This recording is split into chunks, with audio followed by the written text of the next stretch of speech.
não parar, não precipitar e não retroceder. Então dizer para esse cara, sabe quando nós vamos parar? Nunca.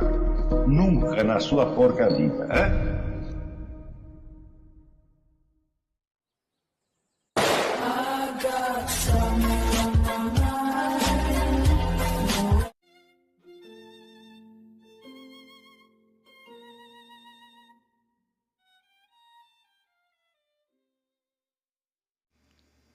E aí pessoal, tranquilo?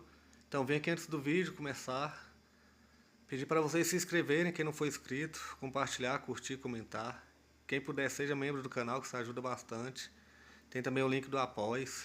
Quem puder ajudar nosso canal e apoiar financeiramente vai ser muito bem-vindo. Mas o mais importante é transmitir o conteúdo e os conhecimentos do professor Olavo de Carvalho para mais e mais brasileiros. Então compartilhe e ajude aí nossa causa.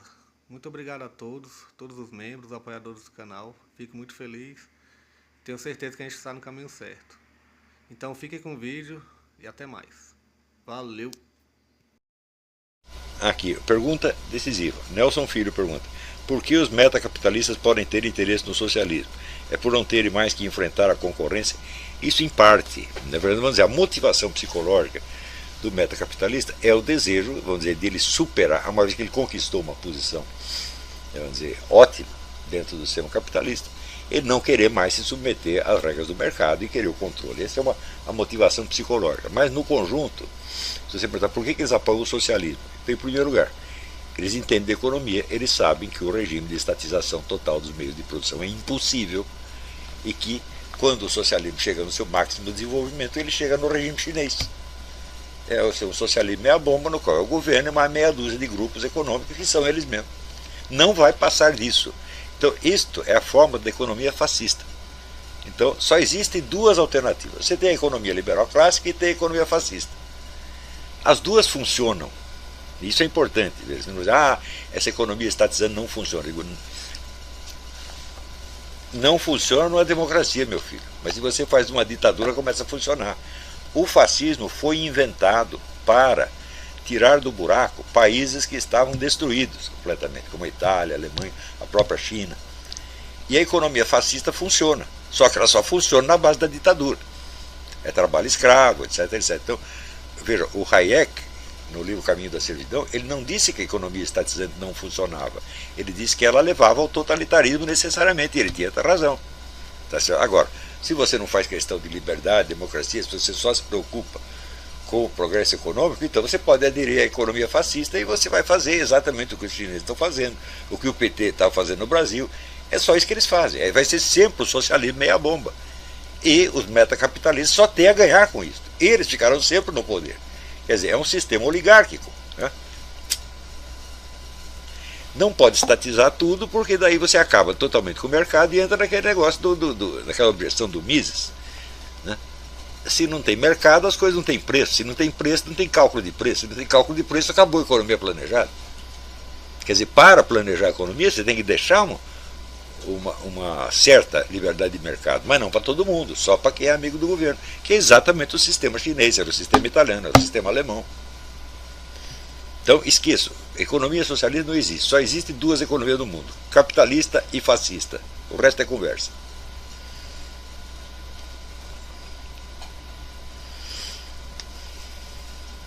Isso que eu estou falando, todos os comunistas sabem disso. Não tem nenhum mais com a ilusão, vamos dizer, da estatização total e da sociedade sem classe, a abolição do Estado. Nenhum mais acredita nisso, mas eles continuam querendo o objetivo, vamos dizer, o controle total da sociedade. Então, não podendo controlar totalmente a economia, eles podem controlar todos os demais setores da vida social. A educação, a moralidade, a psique das pessoas, o movimento cultural, tudo é exatamente o que eles fazem. Então, é o fim. O problema não é acabar a liberdade econômica, só sobra a liberdade econômica e para aqueles que podem, que são os amigos do governo.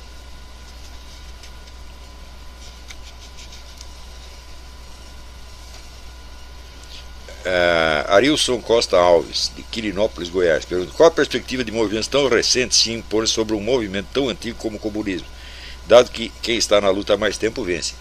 E bom, existem alguns elementos que trabalham contra o movimento comunista. Alguns elementos da própria estrutura da realidade. A impossibilidade da economia totalmente estatizada é um. E isso quer dizer que se eles vão sempre ficar no socialismo meia bomba, sempre é possível, nessa situação, você lutar pela restauração das liberdades civis e até por mais liberdade econômica para todo mundo. Eles não podem extinguir isso completamente. Ou seja, um dos motivos de que... Por que caiu a União Soviética e não caiu o governo chinês? O governo chinês soube se adaptar muito bem a esta realidade. Tá certo? E o governo soviético, vamos dizer, nunca aceitou realmente a economia de mercado. Ele engolia a economia de mercado, no sentido de que não podemos acabar com ela, então virou sempre um capitalismo clandestino. Ficou clandestino até o fim, mas isso era 50% da economia soviética. Outra coisa, a economia soviética dependia de ajuda do governo americano. Foi o governo americano que criou o Parque Industrial Soviético na Segunda Guerra, foi ele que financiou tudo aquilo. Se não fosse os americanos, não existia mais a União Soviética. Isso é um elemento para vocês pensarem como a Diana West tem razão no livro, quando ela mostra que agentes soviéticos infiltrados no governo americano tiveram um poder extraordinário, determinaram a política exterior americana em momentos decisivos. Não é que eles sugeriram, não, eles mandavam. Harry Hopkins mandava na cabeça do Roosevelt. O Roosevelt tentava gagar, coitado. Tudo o Hopkins mandava fazer, ele fazia. E o homem não é que ele era um simpatizante comunista, não, é o homem da KGB, meu Deus do céu. Então, é claro que o pessoal aqui ficou muito ofendido com o livro da Diana West, porque o livro, a conclusão do livro é assim, vocês são todos idiotas, são todos trouxas. Quem que gosta de ser chamado de trouxa? Né? Eu gosto, porque quando eu sou trouxa, alguém me avisa que eu sou trouxa, eu fico muito grato. Tá certo? Mas, como dizia o advogado que conheci, eu sou humilde e vivo disso. Né? Agora, tem cara que não, é a minha imagem, eu fui feito de trouxa. Né? Então, uma vez que eu tinha uma briga com uma seita de estelionatários, eles mantinham o seu poder nessa base. Ninguém queria confessar que tinha sido feito de trouxa. E eu fui lá e confessei. Falei, os caras me enganaram mesmo, fizeram isso, mais isso, mais isso. Você é trouxa, sou. Pronto.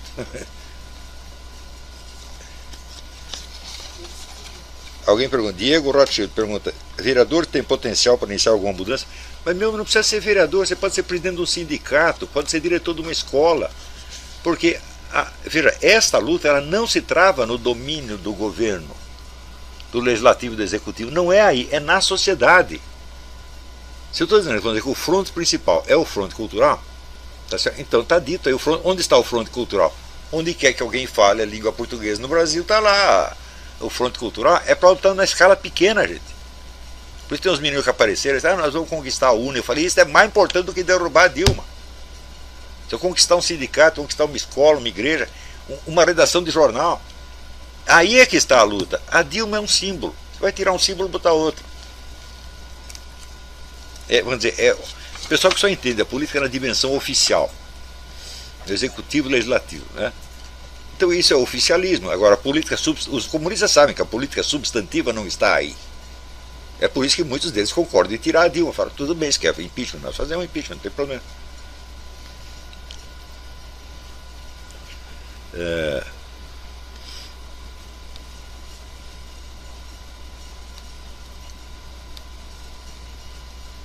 Aqui, tendo em vista toda essa informação, para onde eu só conseguiria ver as saídas? Pergunta da Gláucia. Muito bem, a saída é longa e demorada e ela está no combate corpo a corpo. Isso aí é como na Batalha de Canudos ou na Batalha de Hue no Vietnã. É casa por casa, não é nem casa por casa, é cômodo por cômodo. Não adianta tentar tomar a cidade, você vai ter que tomar o banheiro, a cozinha, tá entendendo? É no pequeno, gente. Eu estou falando disso aí faz anos. Mas todo mundo quer só a política, é o oficialismo. Vamos dizer, uma limitação do pessoal da direita e é uma arma na mão da turma da esquerda. Eles sabem que o pessoal aqui pensa de maneira oficialista, então vai sempre entregar o protagonismo para a classe política. Olha, a classe política eles dominam. Não 100%, mas dominam, né?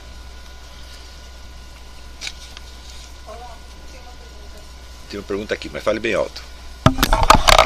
Isso que você está respondendo para ele se aplica a lutas como combate contra a doutrinação nas escolas, grupos próprio. Não é nas escolas, é em cada escola. Né? Seu filho está numa escola, você vai lá e vence os caras lá, naquela escolinha. Né? Esqueça a política maior que aparece na Rede Globo. Não é lá que se decidem as coisas. Você veja que em 1964, quando o Partido Comunista aderiu à estratégia gramsciana, eles lançaram um movimento enorme para conquistar as sociedades de bairros, né? Uma por uma, e os sindicatos, um por um, e as igrejas, e as escolas, uma por uma, e trabalharam nisso 40 anos, e chegaram ao poder, e dominaram tudo. Agora, você quer tirar os caras assim, você tira os caras de Brasília, resolveu? Eles saem de Brasília e estão no resto da sociedade. Então, se os caras levaram 40 anos, eu digo, bom, sei lá, vamos deixar por 20%, 8 anos. Façam 8 anos desse trabalho, em cada escola, em cada sindicato, em cada igreja, e vocês verão os frutos. Agora, se todo mundo quer um resultado imediato, eu digo, bom, se um lado tem paciência e o outro é imediatista, mas qual que vai ganhar? Então, já expliquei que para você ser um sujeito, agente histórico, as suas ações têm que durar mais do que a duração da sua vida. Então, se você trabalha para ver o resultado em vida, você não vai conseguir nada. É claro, o horizonte de consciência está limitado temporalmente. Vamos dizer, a próxima eleição, digamos. Eles sabem que o pessoal pensa assim. E eles contam com isso. A tartaruga fabiana. É a famosa tartaruga fabiana, tá entendendo? Né?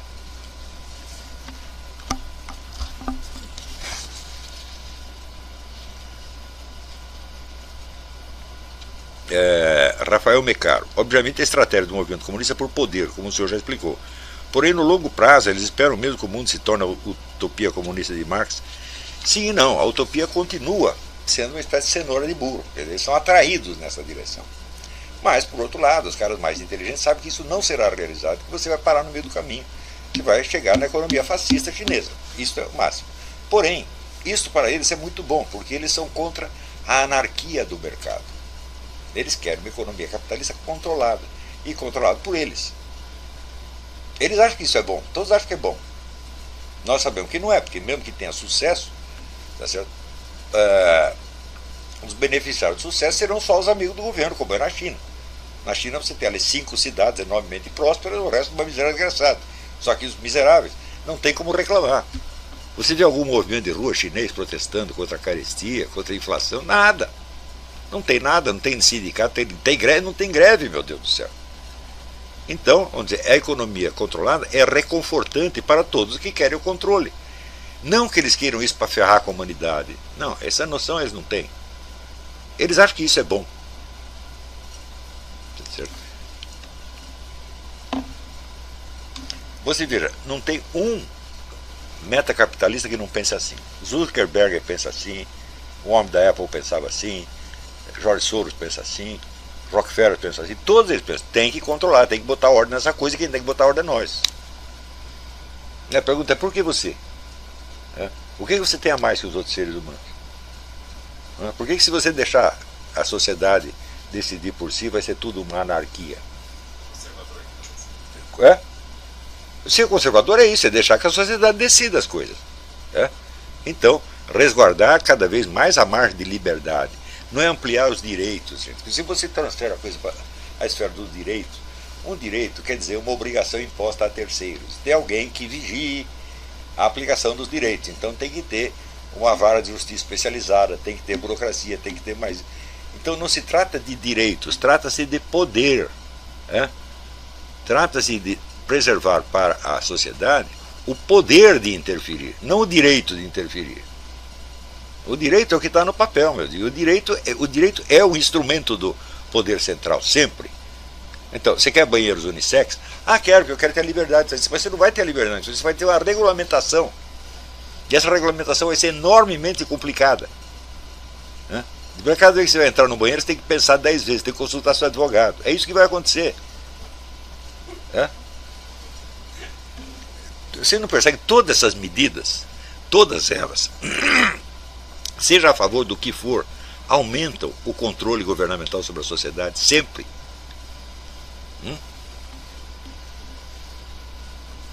Queremos a liberação das drogas. Eu digo muito bem. Liberação quer dizer regulamentação. Regulamentação quer dizer burocratização. É isso. Então você vai ter, vamos dizer, um imenso aparato governamental para controlar. Vai ter que fichar cada viciado. No momento não é fichado. Para você, por exemplo, para você comprar droga na favela, você vai lá e compra e paga e vai embora e fuma o seu baseado. Né? Agora, se é o governo que fornece, meu filho, você vai ser fichado. Então é controle estatal aumentando. Então quando o pessoal fala ampliação de direitos, eu digo para mim, não, eu não quero direito nenhum, meu filho. Eu quero o poder de ação. O poder de ação real, não é o que está nas leis.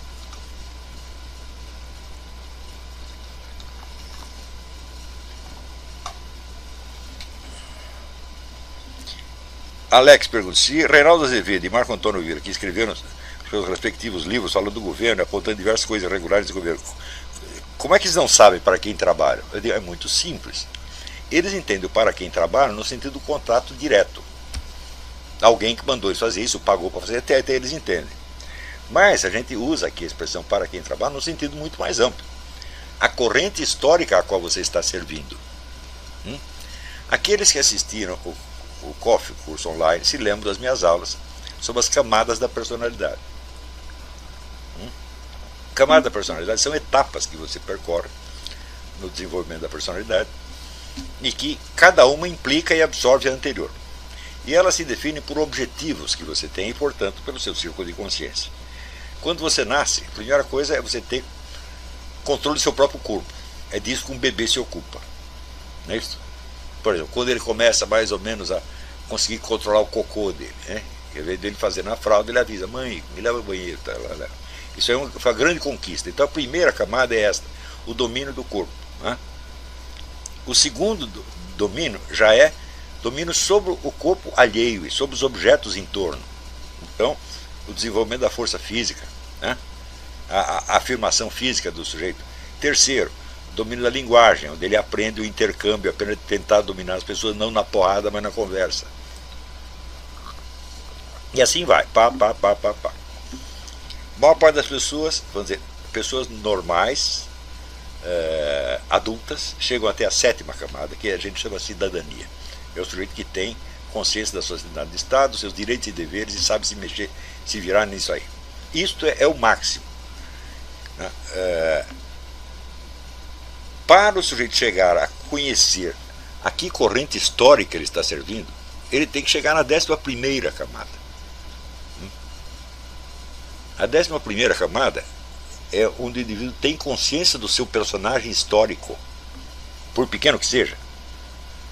Então você precisa ver o movimento total da história e ver seu papel ali dentro. Isso não é fácil. Então, se você fala, você trabalha para tal coisa, você fala, claro que não. Eu estou trabalhando para o impeachment, para a democracia, etc. Então, porque ele está vendo apenas a sua intenção subjetiva em função de um símbolo abstrato a que ele imagina servir. Não está vendo concretamente o movimento da história e em que corrente ele está se encaixando, querendo ou não. Estão entendendo? Então, ter consciência disso não é fácil. Então, veja, o simples, um pouco antes disso, a 9ª camada é o que eu chamo de personalidade intelectual. Quer dizer, quando o indivíduo, a conduta do indivíduo já é determinada essencialmente pelo conjunto de conhecimentos que ele dispõe. Então é uma posição intelectual face à realidade. A maior parte das pessoas não chega nisso. Mesmo pessoas formadas, aparentemente cultas, não chega nisso. Então, a maior parte das pessoas pode estar até exercendo uma profissão intelectual, mas o objetivo dela pode ser um objetivo de camada 4, ele conseguir a afeição e a aprovação social. Pode ser o objetivo de camada 5, a autoafirmação do ego. Pode ser a camada 6, simplesmente ganhar dinheiro. Pode ser qualquer coisa. Mas se o indivíduo continua evoluindo, crescendo, e chega uma hora em que a conduta dele é realmente determinada pela sua concepção mais ou menos organizada do mundo. É muito difícil você fazer isso. Em geral, as pessoas não têm uma concepção, elas têm opiniões soltas. E a ação delas não tem nada a ver com a opinião delas. Então, é por isso que eles não sabem. Eles não têm desenvolvimento humano suficiente para saber qual é a função deles dentro das correntes históricas.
Chegamos a mais um final de uma aula, de um vídeo. Espero que tenham gostado. Quem não se inscreveu ainda, se inscreva, compartilhe, comente. Ajude nosso canal, apoie, seja membro. E ajude o nosso canal a chegar a cada dia a mais brasileiros que precisam muito do conhecimento do professor Olavo de Carvalho. Então é isso aí, fique com Deus, até o próximo. Valeu! Então é isso aí, pessoal, que é o nosso canal, que são alguns livros que eu já li. A maioria foi doação, mas alguns eu adquiri, professor Olavo de Carvalho. Alguns livros se perderam aí que eu emprestei, professor Alexandre Costa, a Bíblia Sagrada, 10 lições sobre Karl Marx. Indica não ler esse livro, que é muito ruim mesmo. Alguns pensadores aqui que realmente, como o professor Olavo de Carvalho disse, não são pensadores. Valeu, tamo junto aí. Apoie nosso canal, seja membro.